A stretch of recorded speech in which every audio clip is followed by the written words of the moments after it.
na doon natin mabibili yung mga courses na ginawa nila tungkol sa Udemy na software at Nyok na software kung gusto natin mag-aral ng VFX. So anyway, panoorin na natin itong video na ito. Hello there and welcome to this brief overview video for compositing in Nuke with Rebelway.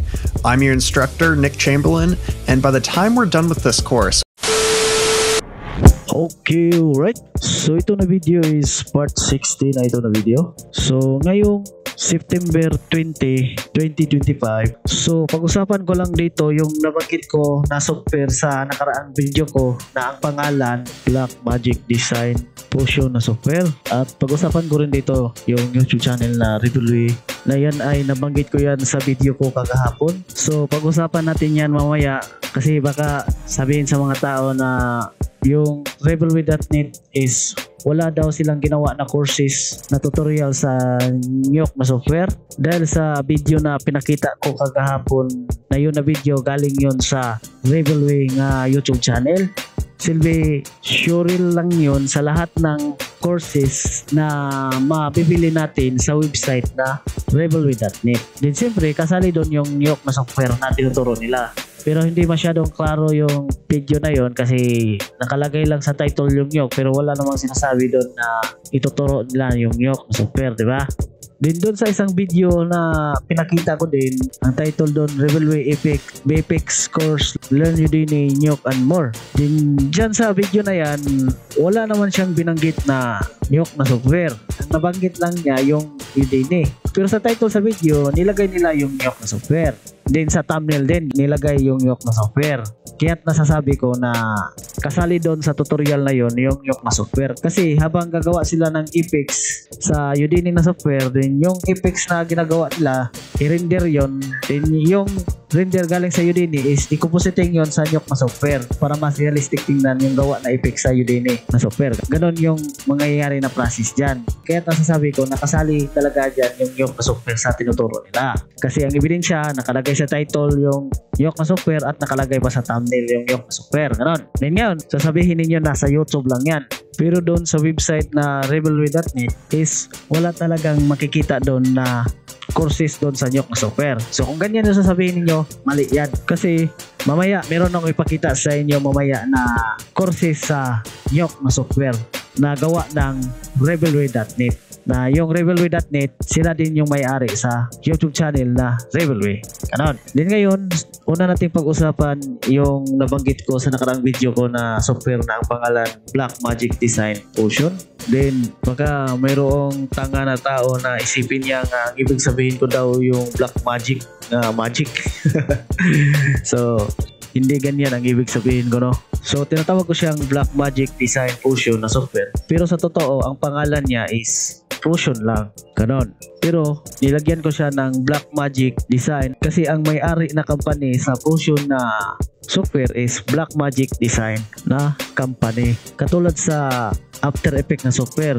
So ang may-ari sa software na After Effects is yung company na Adobe. So kaya tinatawag siya na Adobe After Effects. Katulad din sa Fusion na software. So ang may-ari sa Fusion na software is yung Blackmagic Design na company. So kaya tinatawag siya na Blackmagic Design Fusion. Ganun.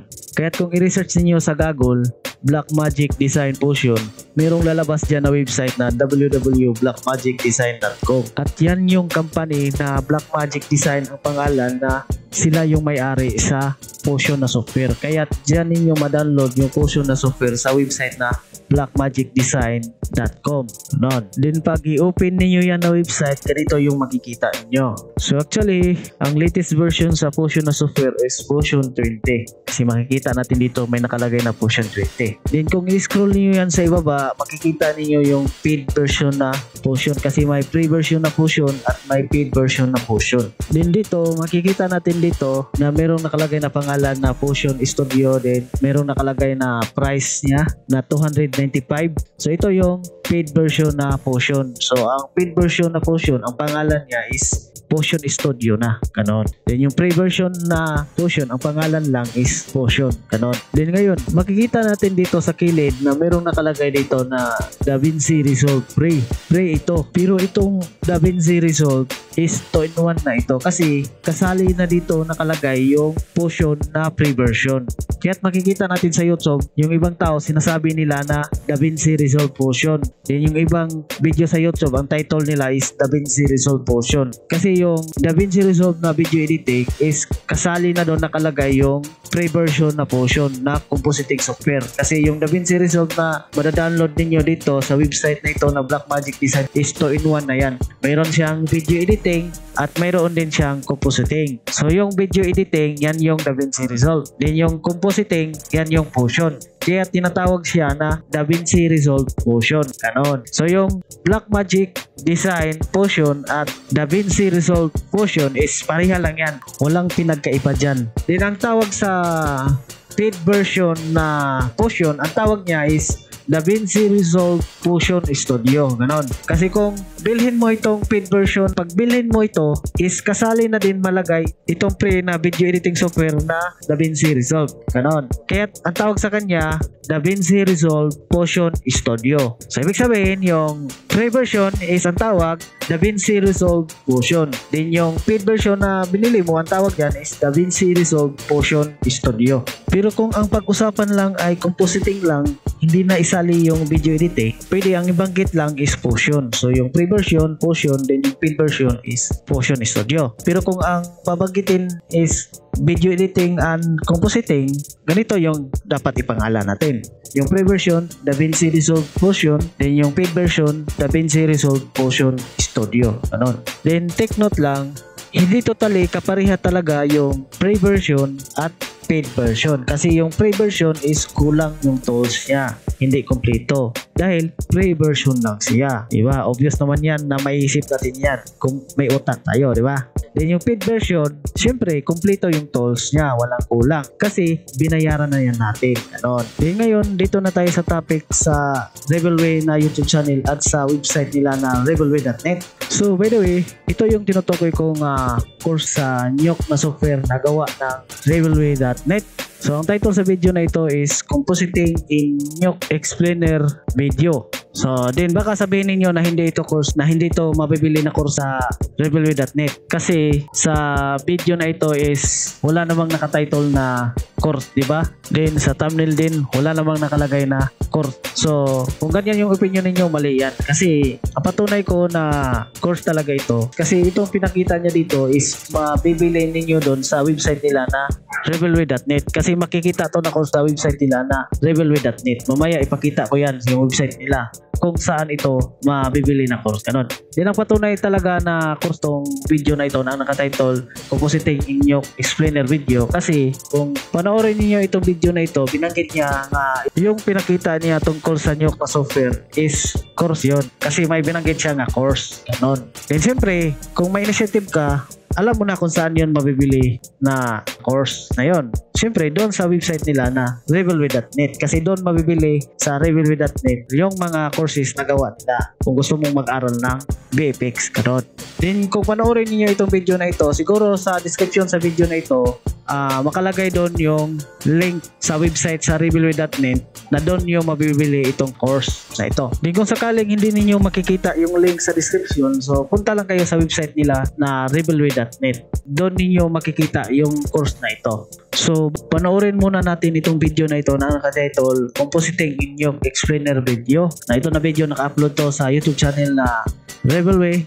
Then yung Rebelway, mayroon silang website na rebelway.net na doon natin mabibili yung mga courses na ginawa nila tungkol sa Udemy na software at Nyok na software kung gusto natin mag-aral ng VFX. So anyway, panoorin na natin itong video na ito. Hello there and welcome to this brief overview video for compositing in Nuke with Rebelway.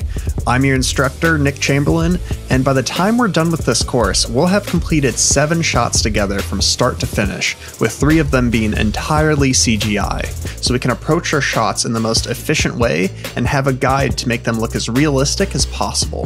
And thinking like a compositor is critical, because after all, Nuke is just a tool for us to use. Then we're going to move on to week 5, which will be the beginning of our fully CG shots. We have this one in front of us right here, and we're going to learn how to combine multiple CG elements together in an incredibly efficient and flexible way, so that if you're modifying one of your CG elements, you're really modifying all of them, and that is the ideal way to work. And then now that we have an understanding of how to work efficiently with multiple CG elements, we're going to move on to week 6, where we're going to take this a step further and we're going to have a lot of different interactive elements that are reflecting off each other and casting a lot of lights, and this will be much more complicated. We're going to end up learning how to do 3D projections and using Nuke's 3D system.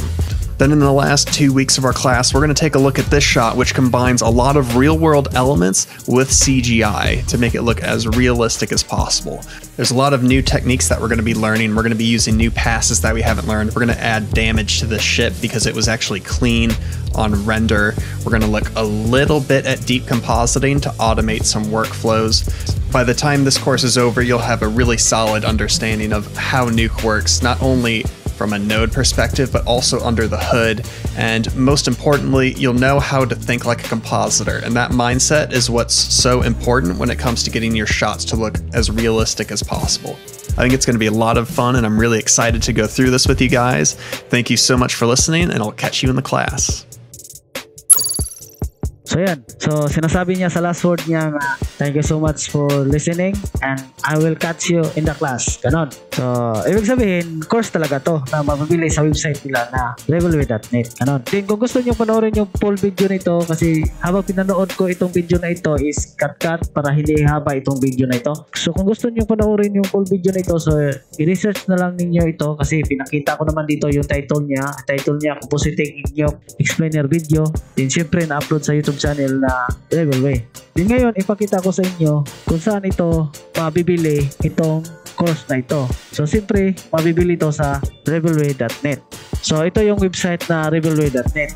Then ang gagawin mo, punta ka dito sa courses. Ganon. Then i-click mo yan. Then i-scroll mo sa ibaba hanggang mayroon kang mahanap na words na Nuke.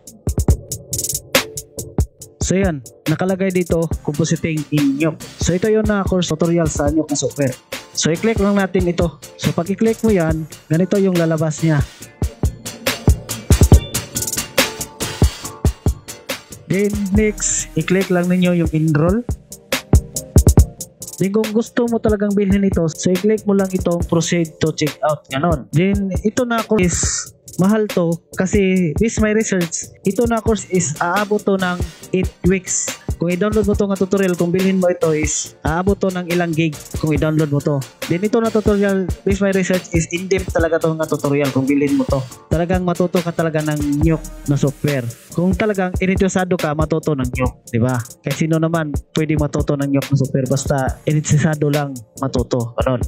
Then kung sa ngayon hindi mo po siya bilhin, so click mo lang itong remove, no? Then kung gusto mong panoorin yung trailer sa course na ito, so i-click lang itong trailer.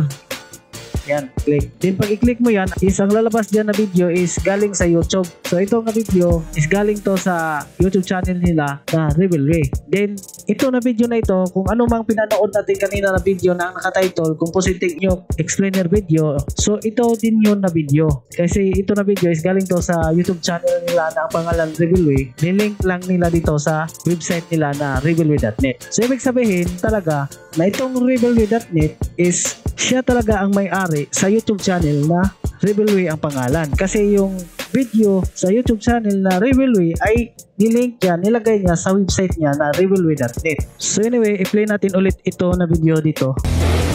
Hello there and welcome to this brief overview video for compositing in Nuke with Rebelway. I'm your instructor, Nick Chamberlain, and by the time we're done with this course, then take note lang, doon sa YouTube channel nila na Rebelway, nagbibigay din sila ng free tutorial sa Nuke na software, no? Okay right, hanggang dito lang itong video na ito. Peace!